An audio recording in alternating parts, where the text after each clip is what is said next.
পঞ্চম শ্রেণীর প্রিয় শিক্ষার্থীদের আজকে গণিত ক্লাসে সর্বসমতা বিষয় নিয়ে আমরা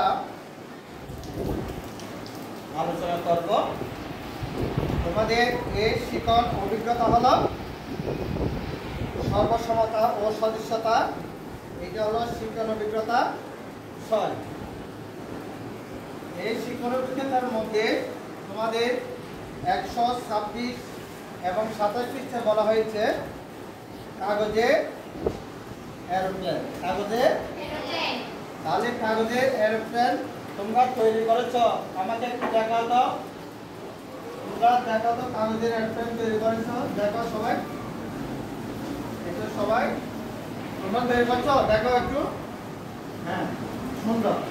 তাহলে দেখো এখন তোমরা কি পরিমাপ পাচ্ছ, ওখান থেকে কি কি দেখতে পাচ্ছ দেখো তো। আমরা ED একটি কি পেলাম? সমদ্বিবাহু ত্রিভুজ। তারপর কি পেলাম দেখো তো, ABCD একটি আয়তন পেলাম। এরপর কি পেলাম? EF রেখাংশ অঙ্কন করলাম। অঙ্কন করার পর আমরা কি পেলাম? দুইটি ত্রিভুজ পেলাম। কয়টা ত্রিভুজ পেলাম? আর কয়টা আয়ত পেলাম? দুইটি আয়ত পেলাম। একটা হলো কি AOE এবং DOE সমকোণী ত্রিভুজ। এবং দুইটি আয়তের মধ্যে কি কি? FO এবং FCD দুইটি আয়ত পেলাম। কি পেলাম?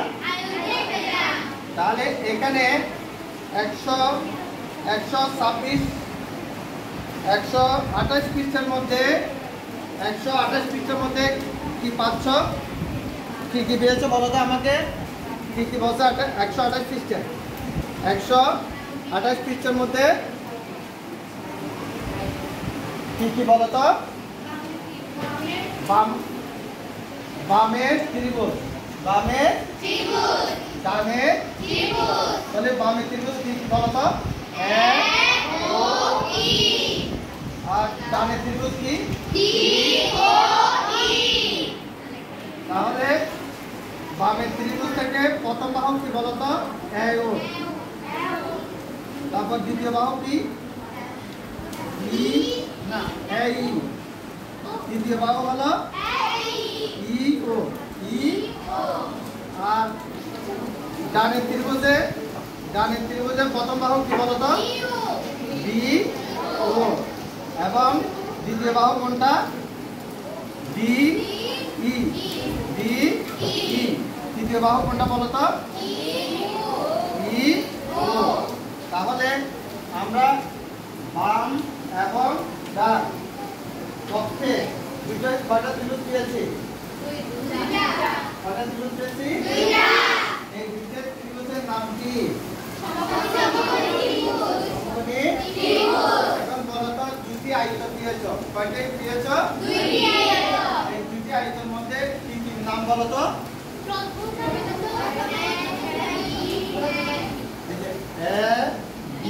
ABO এবং CFOD।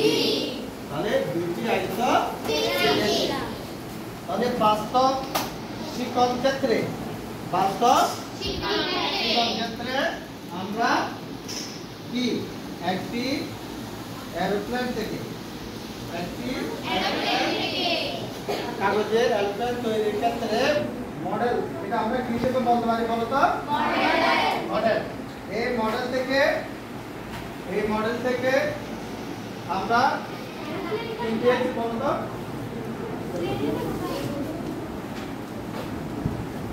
এই যে মডেল থেকে আমরা যে জ্যামিতিক আকৃতি পেয়ে থাকি তার প্রকৃষ্ট উদাহরণ হলো